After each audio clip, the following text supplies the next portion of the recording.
No gritan, no se exhiben, pero controlan puertos, rutas y millones. Desde Estonia hasta España. Una red que cruza fronteras sin dejar rastro, sin luces, sin ruido, sin rostro. Y si no sabes quiénes son, es porque ellos quieren que sea así. Durante años, el foco de la prensa y las autoridades ha estado en los grandes nombres del crimen organizado. La Cosa Nostra, los carteles colombianos, las mafias rusas. Pero mientras todos miraban en esa dirección, un nuevo jugador se fue posicionando silenciosamente desde el norte de Europa. Las mafias bálticas. Letonia, Lituania y Estonia ya no son solo puntos de tránsito. Hoy, algunos clanes de estas regiones controlan rutas logísticas, lavado de dinero, tráfico de personas y cocaína en al menos 3 continentes. En este documental te mostraré una red de crimen organizado que no se parece a nada que hayas visto antes. Vamos a ello.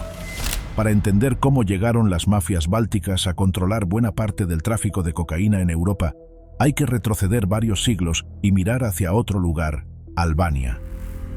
Lo que hoy se conoce como mafia albanesa no es una organización única ni centralizada. Es una red formada por clanes familiares, con estructuras tradicionales que se remontan al siglo XV. En esa época, bajo el liderazgo del príncipe Leke Dukagjini, los clanes se organizaban según el Kanun, un código no escrito que regulaba desde el honor hasta la venganza. Una de sus reglas más duras era la Jakmarja, la venganza de sangre entre familias.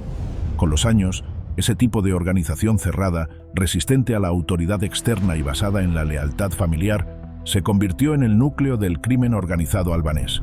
Ya durante el régimen comunista de Enver Hoxha, algunos de estos clanes operaban en el mercado negro. Pero fue después del colapso del comunismo en los años 90, cuando los grupos criminales albaneses comenzaron a expandirse con fuerza, aprovechando el vacío de poder y la pobreza generalizada del país. Durante los años 90, mientras en los Balcanes estallaba el conflicto de Kosovo, empezaron a circular informes sobre la relación entre el Ejército de Liberación de Kosovo, USK, y estructuras del crimen organizado albanés. Oficialmente, el USK era un grupo guerrillero que decía luchar por la independencia de Kosovo y los derechos del pueblo albano-kosovar. Pero detrás de ese discurso, distintas fuentes, tanto europeas como estadounidenses, empezaron a señalar vínculos con redes criminales. El financiamiento del USK era una de las principales preocupaciones. Aunque parte del dinero venía de donaciones de la diáspora albanesa, especialmente desde Suiza y Alemania, varios informes aseguraban que otra porción significativa de los fondos provenía de actividades ilegales, principalmente el narcotráfico. En 1999, un informe del Comité de Política del Senado de Estados Unidos advertía que gran parte de los ingresos del grupo estaban conectados con redes delictivas que operaban en Europa. El tráfico de drogas era mencionado directamente. Durante ese periodo, también se documentaron reuniones entre figuras del USK y miembros de clanes criminales albaneses establecidos en el extranjero. La lógica era simple. Los grupos criminales ofrecían recursos, dinero, armas, vehículos, y a cambio obtenían protección, rutas seguras o favores futuros. No se trataba de una fusión formal entre guerrilla y mafia, pero sí de una relación funcional y pragmática. Cada parte obtenía algo. Desde el punto de vista político, la situación era confusa. Mientras algunos gobiernos occidentales veían al USK como un aliado frente al régimen de Milosevic, otros advertían que su cercanía con el crimen organizado podía tener consecuencias a largo plazo. Esa ambigüedad marcó los años siguientes, donde varios excombatientes del USK pasaron a ocupar posiciones clave, tanto en el poder político kosovar como en redes criminales regionales. Durante la guerra, muchas rutas tradicionales del narcotráfico quedaron bloqueadas. La llamada Ruta de los Balcanes, que conectaba Turquía con Europa occidental, se volvió más peligrosa para las mafias tradicionales. Fue ahí cuando los albaneses, conocedores del terreno y con estructuras locales sólidas, empezaron a tomar el control. Primero como intermediarios, luego como operadores directos. Una de sus bases más importantes fue Veliki Trnovac, una pequeña ciudad al sur de Serbia que ganó el apodo de el Medellín de los Balcanes. Con la excusa de la crisis humanitaria, miles de albaneses kosovares fueron reconocidos como refugiados en Europa. En medio del caos, muchos delincuentes aprovecharon para mezclarse con los desplazados y establecerse en ciudades como Zúrich, Berlín o Londres. Desde ahí conectaron con redes ya existentes, especialmente la 'ndrangheta italiana, y comenzaron a controlar el tráfico de heroína, el contrabando de armas y más adelante la distribución de cocaína. Ahora escucha lo siguiente. A finales de los años 90 y durante la primera década de los 2000, las mafias originarias de Lituania, Letonia y Estonia empezaron a ganar peso en el crimen organizado europeo. Aunque muchas veces se mantenían bajo perfil, detrás de esa discreción había estructuras sólidas, bien organizadas y con presencia en distintos países. No operaban como bandas improvisadas. Eran clanes con jerarquías definidas, roles claros y contactos funcionales en varias regiones. Cada mafia de estos países contaba con subgrupos distribuidos estratégicamente. Por ejemplo, había células en Alemania, los Países Bajos, Bélgica y España. Cada célula o subgrupo era liderado por un jefe regional que coordinaba las operaciones locales, desde la recepción de cargamentos hasta su redistribución en el mercado. Estos jefes respondían a una cúpula directiva que se mantenía en los países de origen o en enclaves seguros del este de Europa. El negocio principal era el tráfico de drogas, especialmente cocaína. Los clanes bálticos no solían encargarse de la compra directa en América Latina, sino que actuaban como intermediarios potentes entre los proveedores sudamericanos y los mercados europeos. Recibían los cargamentos en puertos clave del norte de Europa, Róterdam, Amberes, Hamburgo, y desde allí organizaban la logística. Usaban transportistas camuflados como empresas legales, conductores independientes y mulas, además de furgonetas y camiones de gran tonelaje para mover la mercancía. Todo esto con documentación falsa, rutas planificadas al detalle y, en muchos casos, complicidad de funcionarios en aduanas. En varias ocasiones hubo alianzas entre mafias de los países bálticos y organizaciones albanesas o serbias. Esas alianzas les permitían acceder a rutas más seguras y mercados más amplios, pero también provocaban choques. Había conflictos por territorios, por cargamentos robados y por ajustes de cuentas pendientes. Las luchas internas eran frecuentes, sobre todo cuando uno de los jefes caía detenido o era asesinado y alguien intentaba escalar posiciones. Además del tráfico de drogas, algunas ramas de estas mafias también se dedicaban al contrabando de armas, la falsificación de documentos y la trata de personas. Pero el grueso de las operaciones, y también los mayores beneficios, venían de la droga. Los soldados del clan, es decir, quienes ejecutaban las tareas más arriesgadas, solían ser reclutados en los barrios marginales de Riga, Vilna o Tallinn. Jóvenes con pocos recursos, a menudo sin historial delictivo, que podían moverse por Europa sin levantar sospechas. Eran los encargados de recoger cargamentos, vigilar almacenes, custodiar vehículos, cobrar deudas o hacer de enlace con grupos locales. Para las autoridades, el mayor desafío era el nivel de especialización. Cada parte del grupo hacía solo una función y la hacía bien. No había improvisación. Había planificación, compartimentación y recursos financieros suficientes para operar con eficiencia y, si era necesario, sobornar o desaparecer rápidamente. A comienzos de los 2000, algunos clanes albaneses decidieron dar el salto a América Latina. Primero enviaron emisarios a Guayaquil, en Ecuador, y a El Callao, en Perú. La idea era sencilla: comprar cocaína directamente de los productores sin intermediarios, para controlar todo el proceso desde el origen hasta el consumidor final. Esa decisión marcó un antes y un después. Lo que empezó como una red dispersa de clanes terminó convirtiéndose en un entramado internacional con presencia en puertos clave de Sudamérica y Europa. Pero eso no es todo. La expansión de la mafia albanesa no se limitó al tráfico de drogas. Grupos como Compania Bello diversificaron sus operaciones y extendieron sus redes por distintos países de Europa. A través de un esquema bien estructurado, se involucraron también en el tráfico de personas, el contrabando de mercancías y el lavado de dinero a gran escala.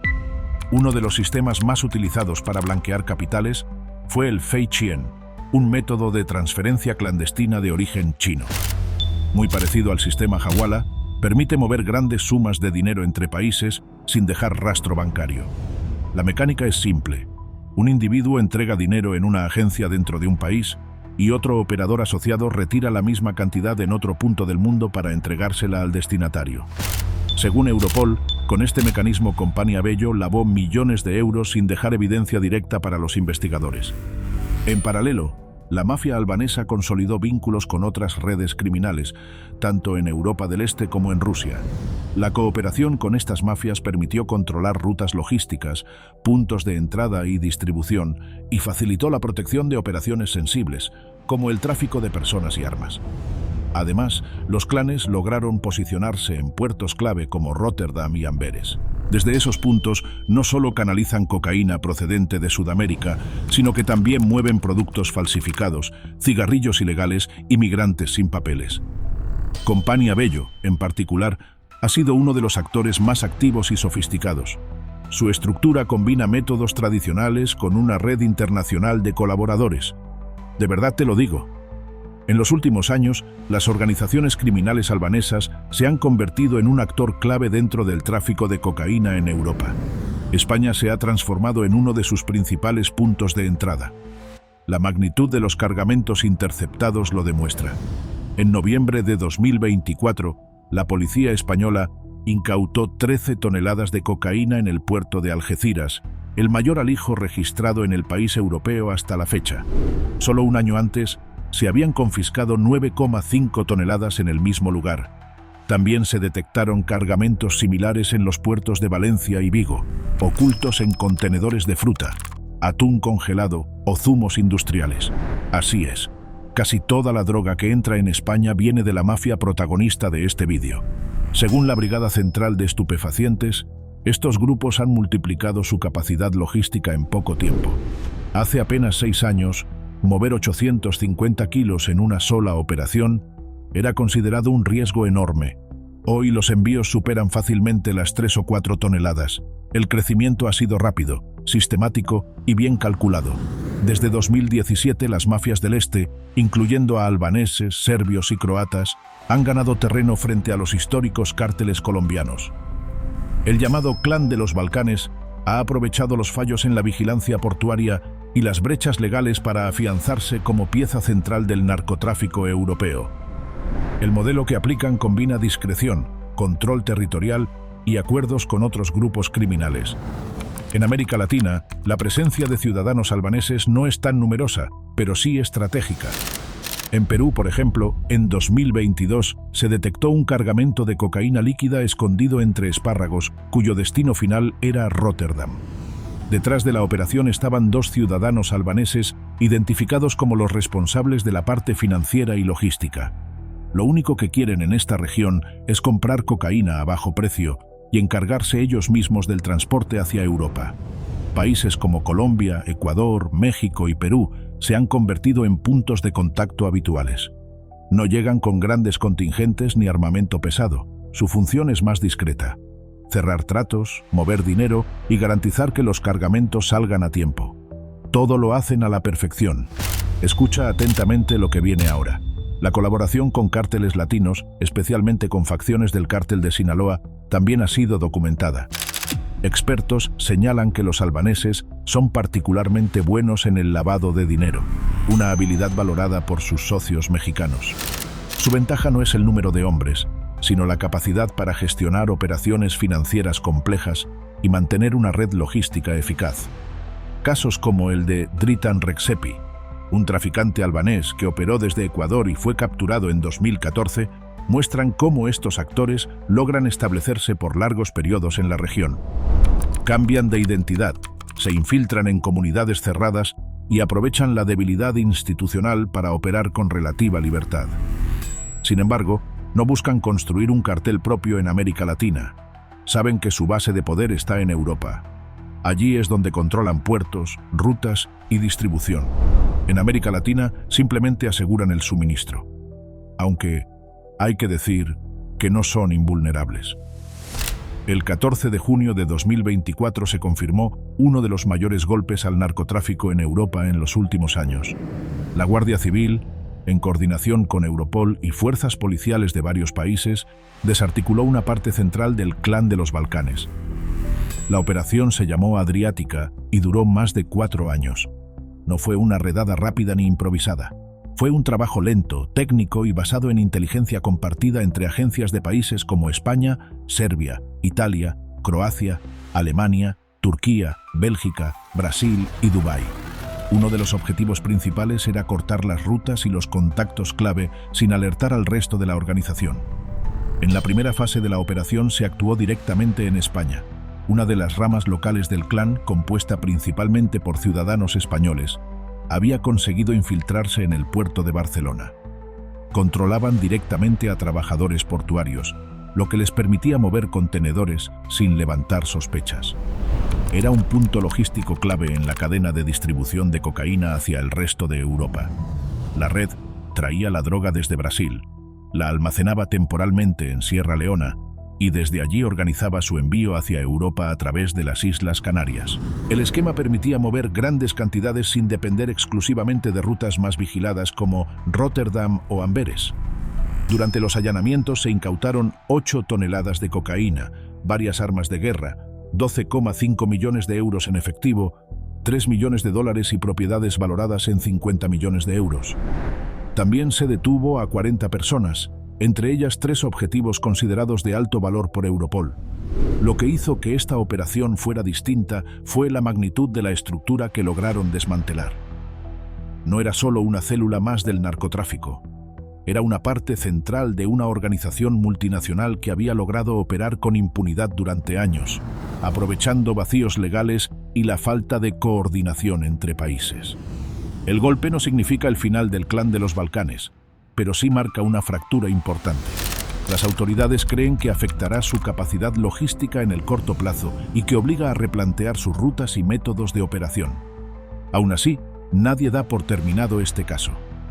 En este canal tú también puedes opinar. ¿Por qué crees que los medios casi no hablan de las mafias bálticas? ¿Te sorprende que mafias de países pequeños como Estonia o Letonia puedan controlar parte del tráfico de cocaína en Europa? Escribe allí abajo, te estaré leyendo. Y este ha sido el vídeo de hoy. De verdad espero te haya gustado. Si así fue, suscríbete a este canal para que veas todos mis vídeos. Hasta luego.